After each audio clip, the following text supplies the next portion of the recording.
কালি আমি পঢ়িছিলো যে সামান্তৰ প্ৰগতিৰ nতম পদ কেনেদৰে উলিয়ায়। আমি কালি পঢ়িছিলো যে সামান্তৰ প্ৰগতিৰ nতম পদ কেনেদৰে উলিয়ায়।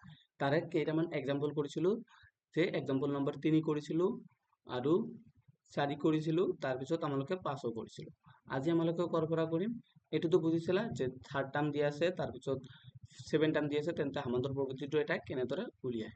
তাত এতিয়া আমালোকে 6 নম্বৰটো কৰিম। কি কৈছে, check whether 310 is a term of the list of the number, যে আমালোকক চেক কৰিব লাগিব যে 3102 যে এই যিটো সিৰিজ দিয়া আছে, এপি যিটো সিৰিজ দিয়া আছে, ইয়াত নাম্বাৰ হয় নে নহয়। তাত তোমালোকে কেনেদৰে চেক কৰিবা দেখা, তাত কেনেদৰে চেক কৰিবা দেখা। অলপ কি চেঞ্জ কৰি লওঁ। কি কৈছে যে আমালোকক চেক কৰিব লাগিব যে 310 যিটো নাম্বাৰ আছে, এইটো যে ইয়াৰ যে 5 আৰু 5 11 70 আৰু 23 এপিটোৰ এটা নাম্বাৰ হয় নে নহয়। তাত এইটো আমালোকে কেনেকৈ কৰিম, ধৰা যে ইয়াত তাত যদি আমালোকে সলিউশন কৰিম, তাত ইয়াত কি দিয়া আছে যে আমালোকক কি দিয়া আছে, গিভেন দ্যাট যিটো সিরিজ দিয়া আছে, তাত এই সিরিজটো যদি দিয়া আছে, তারপর আমালোকে কি পাম বা আমালোকে কি লিখিব পাৰিম, দিয়া আছে কি দিয়া আছে, দিয়া আছে কি যে এর মান মানে প্রথম পদ কি দিয়া আছে 5, আর লিখিব না তাম যে a ইকুয়াল টু প্রথম পদ ইকুয়াল টু 5, যে এনে ধরে ডাইরেক্ট লিখলে হবে। তা ডির মান কি দিয়ে আছে, যে ডির মান হবে কি দ্বিতীয় টার্ম মাইনাস টু প্রথম টার্ম, দ্বিতীয় টার্ম কি মান 11 মাইনাস 5, তাত কিমান হ'ব 6, তাত এর মান 5, ডির মান 6। তাত আমালোকক কেলা চেক কৰিব লাগে যে 301 যিটো আছে এইটো এই সিৰিজৰ সংখ্যা লিষ্টত আছে নে নাই। তাত আমালোকে কম যে এ এন টার্মটো কিমান দি আছে, ধৰা 301। তাত যদি 301 হয়, তাত ইয়াৰ লিষ্টত আছে নে নাই আমালোকে চেক কৰিব লাগে।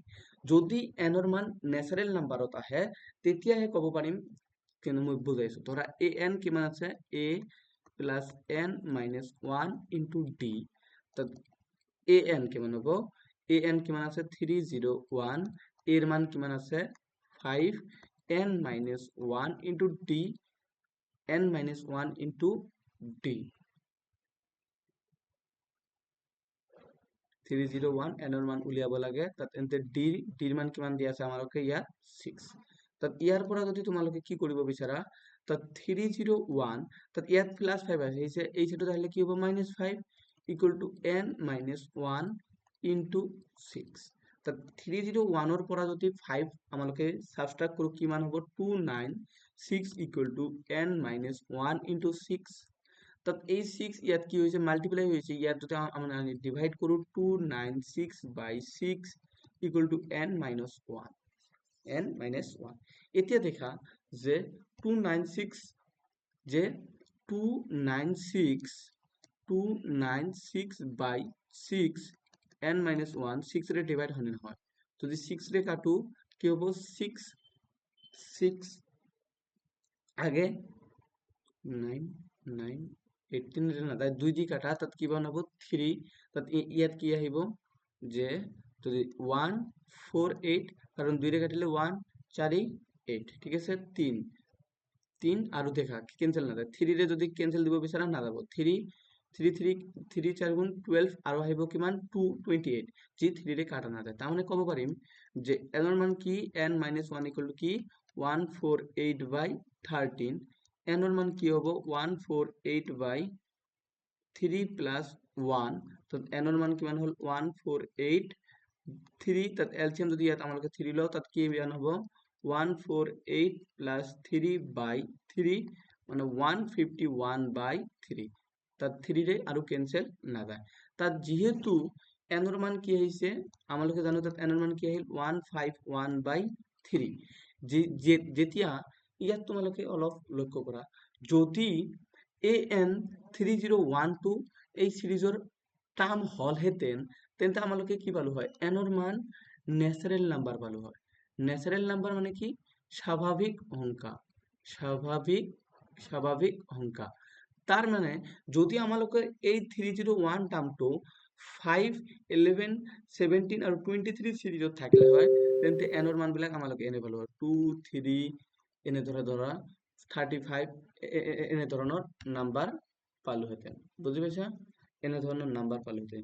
যিহেতু এইটো এটা ফ্ৰেকশন আহিছে তেনেহলে আমালোকে ক'ব পাৰিম যে যেহেতু n ইজ এ ফ্ৰ্যাকশন, একটা কি ফ্ৰ্যাকশন বা ৰেশিও ফ্ৰ্যাকশন, অতএব আমালোকে ক'ব পাৰিম যে 301 যিটো টাৰ্ম আছে এইটো গিভেন সিৰিজৰ পদ নহয়, is not a 301 is not a term of the given series, not a terms of the given series. বুজি পাইছা? ধৰা বুজি পাইছা? এইটো যদি তোমালোকে বুজি পোৱা নাই মই তোমালোকক এটা এক্সাম্পল দি বুজাই আছো। এক্সাম্পল ধৰা যে এটা সিৰিজ দিলো 2, 4, 8, তেন্তে কলো যে এই সিৰিজত ধৰা 24 টাৰ্ম আছে নে নাই চেক কৰা। এই সিৰিজ যেটো আছে এই সিৰিজত 24 নম্বৰ টাৰ্মটো আছে নে নাই চেক কৰা। তাত তেতিয়া কি কৰিব লাগে 24 টাৰ্ম ইন দ্য সিৰিজ চেক কৰিব লাগে। তাত তেন্তে কি কৰিম আমালোকে তাত জানো এৰ মান কি দি আছে 2, বিৰ মান কিমান দি আছে 4 - 2, 4 - 2 মানে কিমান হ'ব 2, তাত এ এনৰ মান কিমান হ'ব 24। আমালোকক চেক কৰিব লাগে যে 24 যেটো টার্ম ইয়াত আছে নে নাই। তাত এতিয়া দেখা আমালোকে জানো কি এ এন ইকুয়াল টু কি A N minus 1 into D. তাত এ এনৰ মান কিমান দি আছে 24, তাত এর মান কিমান হ'ব এর মান দি আছে 2, তাত এনৰ মান আমালোকে নাজানো উলিয়াব লাগে, ডিৰ মান কিমান দি আছে 2।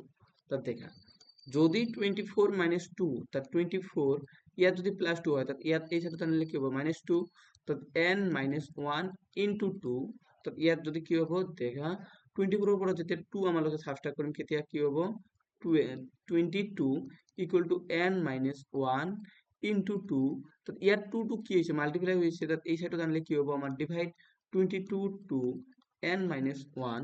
তাত আমালোকে ইয়াৰ পৰা কি কৰিম যে n ৰ মান উলিয়াব লাগে, n - 1 ইকুয়াল টু কি 2 ৰে যদি 22 কাটো কিমান বাৰ হ'ব 11, 1 1, তাত ইয়াত আহিল কি 11, তাত n ৰ মান কিমান হ'ল 11 প্লাস 1 ইকুয়াল টু কত হ'ল কিমান হ'ল 12।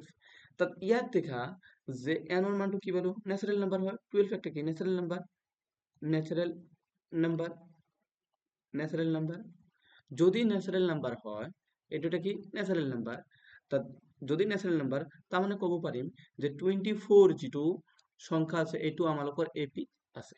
এতিয়া বুজা পাইছা? তাত এনে ধৰণৰ নাম্বাৰ আহিব লাগিব, n যেতিয়া এনে ধৰণৰ নাম্বাৰ আহিব তেন্তে এই যেটো পদ এপি পদটো ইয়াৰ সিৰিজত আমালোকে পাম। বুজি পাইছা? এতিয়া 7 নম্বৰ এক্সাম্পল দেখা, হাউ মেনি 2 ডিজিট নাম্বার আর ডিভিজিবল বাই 3। এতিয়া বুজিব লাগিব যে 2 ডিজিট নাম্বার কি আৰু বুজিব লাগিব যে কি আমাৰ যে ডিভিজিবল বাই 3 মানে কি। ইয়াত বুজিলো আগে যে 2 ডিজিট নাম্বার কি, 2 ডিজিট নাম্বার বুজিলো। ডিজিটৰ বিষয়ে যদি জানিব বিচাৰা ডিজিট আমালোকে কিমানটা আছে 10টা, ডিজিট কেইটা আছে 10টা, কৰ পৰা 0 ৰ পৰা 9 লৈকে যিবিলাক কি আছে 0 1 2 3 4 5 6 এইবিলাক 9 লৈকে আমালোকৰ কি ডিজিট। যেতিয়া 2 ডিজিট কব তাৰ মানে কি দুটা নাম্বাৰ থাকিব লাগিব, দুটা কি থাকিব লাগিব ধৰা 11 তাৰ আগত ধৰা 10, 10 11 12 এইবিলাক কি 2 ডিজিট নাম্বাৰ। কিয় এই এক এটা অকলে ডিজিট আৰু এটা ডিজিট, দুটা ডিজিট এটা ডিজিট দুটা ডিজিট এটা ডিজিট দুটা ডিজিট। তাত এনে ধৰণৰ নাম্বাৰ গিলাকক আমালোকে কি বুলি কওঁ 2 ডিজিট নাম্বাৰ, 2 ডিজিট নাম্বাৰ। বুজি পাইছা? আৰু যদি বুজিব বিচাৰা তেনে 33 36 98 99 এইটো হল কি 2 ডিজিট নাম্বার, 2 ডিজিট নাম্বার। বুজি পালা? এতিয়া গলো 100, তাতে 100 টো কি হ'ব 3 ডিজিট নাম্বার, 3 ডিজিট নাম্বার। কিয় ধৰা এটা 1 এটা ডিজিট 0 এটা ডিজিট আৰু এটা 0 ডিজিট, তো এইটো হল কি আমালোকৰ 3 ডিজিট নাম্বাৰ। বুজি পালা? এইটো হল কি আমাৰ 3 ডিজিট নাম্বার। তাত এতিয়া কল যে 2 ডিজিট নাম্বার বুজি পালা? তো 2 ডিজিট নাম্বার কি এইবিলাক আর ডিভিজিবল বাই 3। এতিয়া বুজিব লাগে যে ডিভিজিবল বাই 3 মানে কি, ডিভিজিবল বাই 3। তা ডিভিজিবল বাই 3 মানে কি 3 এর মাল্টিপল হ'ব লাগিব, 3 6 9 12 15 তাত এইবিলাক যিবিলাক নম্বৰে মই লিখিলো 3 ৰে আমালোকে কি কৰিব পাৰিম ডিভাইড কৰিব পাৰিম 3 ৰে 3 ক ডিভাইড কৰিলে 1 3 ৰে 6 ক ডিভাইড কৰিলে 2 আৰু এনে ধৰণৰ নাম্বাৰ বিলাকক আমালোকে কি বুলি কওঁ 3 ৰে ডিভিজিবল নাম্বাৰ বুজি পালা তা ডিভিজিবল বাই 3 বুজি পালা যে 2 ডিজিট নাম্বাৰ কি বুজি পালা এতিয়া আমালোকে কি কৰিম তাত সলিউশন লিখিম তাত দেখা 2 ডিজিট নাম্বার আর ডিভিজিবল বাই 3 তার সিরিজটো কি হবে 2 ডিজিট নাম্বার মানে দুটা 2 ডিজিট নাম্বারস আর ডিভিজিবল বাই 3 যেতিয়া উলিয়াম আমালোকে ডিভিজিবল বাই 3 মানে 3 রে বিভাজ্য তেন্তে কি হবে আমালোকে জানো যে আর দুটা ডিজিটেল নাম্বার তা দুটা ডিজিটেল নাম্বার 10 এর পৰা স্টার্ট হয় আর কিমান লৈকে 99 লৈকে কিন্তু 10 এটা 2 ডিজিট নাম্বার হলো 3 রে আমালোকে ইয়াক কমপ্লিটলি ডিভাইড কৰিব নোৱাৰিম তাত ৰিমাইন্ডাৰ থাকি যাব তাত আমালোকে ক'ব পাৰিম যে তাত 3 আমালোকক কি 2 ডিজিট নাম্বাৰ হলো আমালোকে সিৰিজত আমালোকক কি লব নোৱাৰিম 10 লব নোৱাৰিম তাত আমালোকে ইয়াত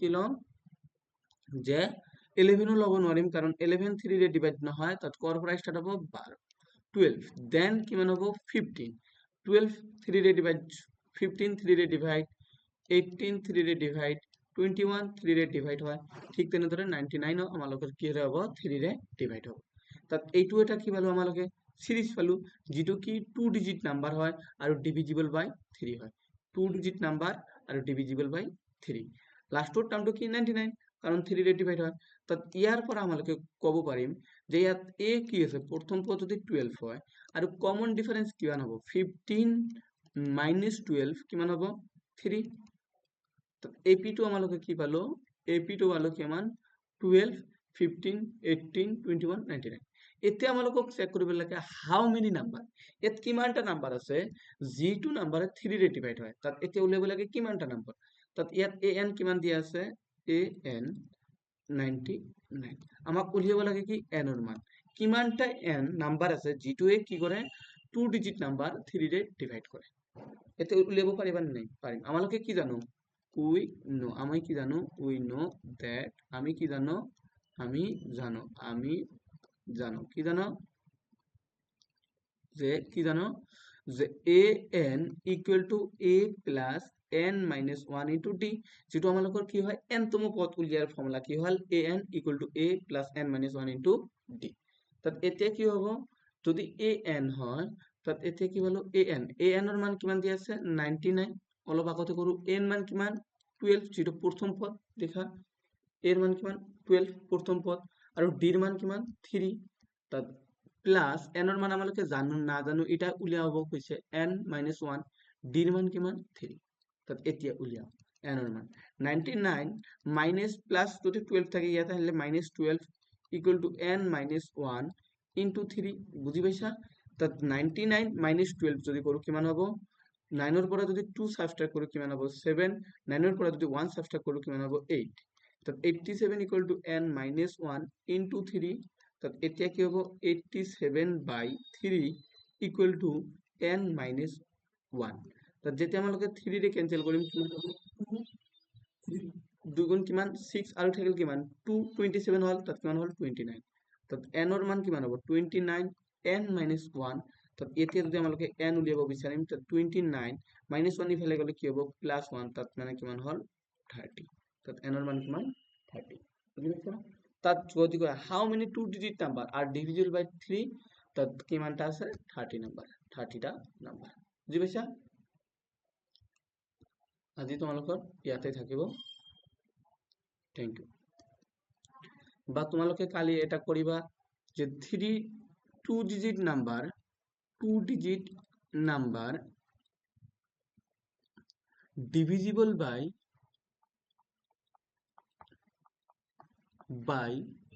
5 হাউ মেনি নাম্বার কোশ্চেন লিখা হাউ মেনি